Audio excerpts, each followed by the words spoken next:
Hello everyone, my name is Jess Gajan. I'm the current Miss England and today I'm going to be reading a story by a World Against Single-Use Plastic called The Story of 3 Plastic Bottles. The story of 3 plastic bottles. One early afternoon, not so long ago, 3 children, Sam, Mandy and Yusuf, were walking home from school together after a game of football. They chatted, ate snacks and drank from plastic bottles. Sam was the first to finish his drink. He playfully flicked the blue cap at Yusuf before flinging the empty bottle towards a group of bins without a second thought. Billy Bottle, for that was his name, landed with a plop amongst all the other rubbish that was thoughtless people had thrown on the ground. What an ugly, horrible mess. Mandy carried on drinking. The 3 friends climbed the steps and walked across a bridge. Halfway over, Mandy gulped down the last drop from her bottle. Then, just for the fun of it, she hurled the empty container over the bridge wall to land in the stream below.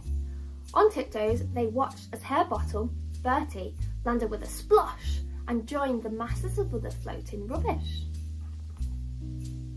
Yusuf slipped his drink thoughtfully. He suddenly felt really sad after seeing his friends throw their bottles, and he wished he had stopped them.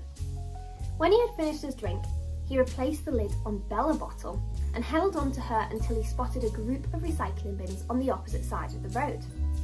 He crossed the road carefully, making sure there were no cars coming. Choosing the one that said plastic, Yusuf popped Bella safely in through the hole in the bin. Yusuf had bothered to think. Bella Bottle was happy in amongst her other plastic friends. The children reached the street where they all lived and said goodbye before entering their lovely, warm homes. For the 3 bottles, however, it was a different story. Their journeys were just about to begin. Billy Bottle was sad. He lay on the floor in a sticky, gooey mess for a long time. One morning, he was scooped up with all the other rubbish and thrown into the back of a garbage truck. It was very stinky in that truck, I can tell you. Yucky. The truck then took all of this rubbish to a landfill site, a really deep hole in the ground. The back end of the truck began lifting. And then suddenly, the bags and Billy tumbled forward and fell through the air, landing with a thump into this huge pit in the ground. Billy looked around. He was shocked to see a wasteland as far as the eyes could see, filled with mountains of rubbish, old tyres, broken TV sets, smashed toys, and layer upon layer of rotten, smelly, toxic rubbish. Yuck. Poor Billy Bottle lay there for many years, buried under more and more rubbish, until he also got covered in soil. After many years, the wasteland above the gigantic hole in the earth where he had been buried was made into a lovely parkland with trees, plenty of flowers and animals. Sounds just lovely, doesn't it? But the rain over all of those years had seeped into the soil, and over time, Billy and all the other plastic items hidden under the ground began to leak poison called leachates into the soil and the underground water. They couldn't help doing it, it just happened as more and more rain seeped into the earth. Trees, flowers and grass drank up the poison water from within the soil because they were thirsty. Even worse, any animal that ate the plants, like cows or sheep, swallowed the poison too. And that's not good because they became really poorly. Do you remember Bertie Bottle? Well, he too was far from happy. As he floated down that stream, ducks tried to peck at him. Fish tried to nibble him and children threw stones to try to sink him. He floated on and on through rain and shine. The stream turned into a river where he was bashed by boats and thrashed by oars. The river then flowed into a huge ocean and Bertie was carried along by the tide. Week after week, he floated on until eventually, bump!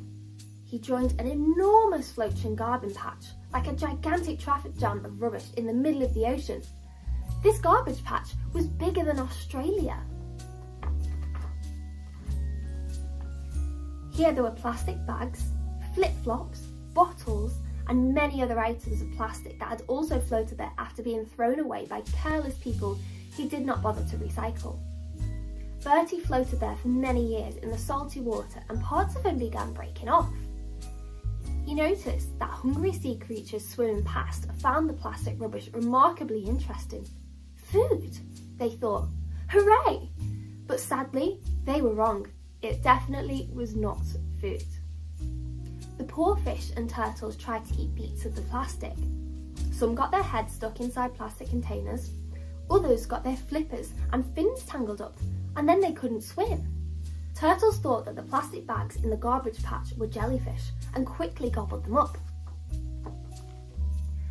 Bertie watched as the turtles sadly died.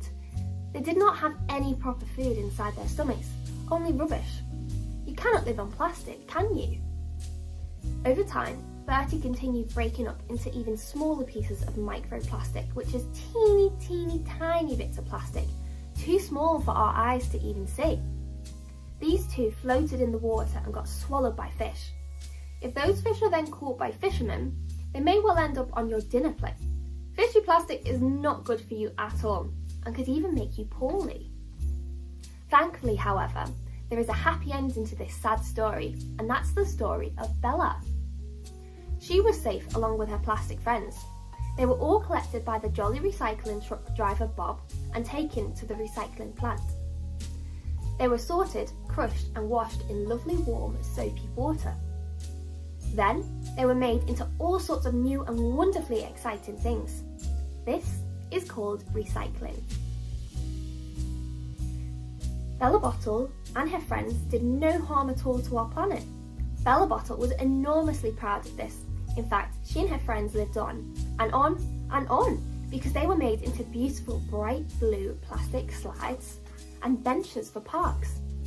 The laughter of the children using the slide made Bella very happy indeed. Oh, and some other great news I almost forgot. WASUP talked to Mandy and Sam about the importance of recycling, and guess what? They never threw their bottles away ever again. So now you know this story and what you will do with your plastic bottles. I do hope that you too will make the effort, just like WASUP did, and either recycle your bottles or get a reusable one. Remember, refuse, reduce, reuse, recycle.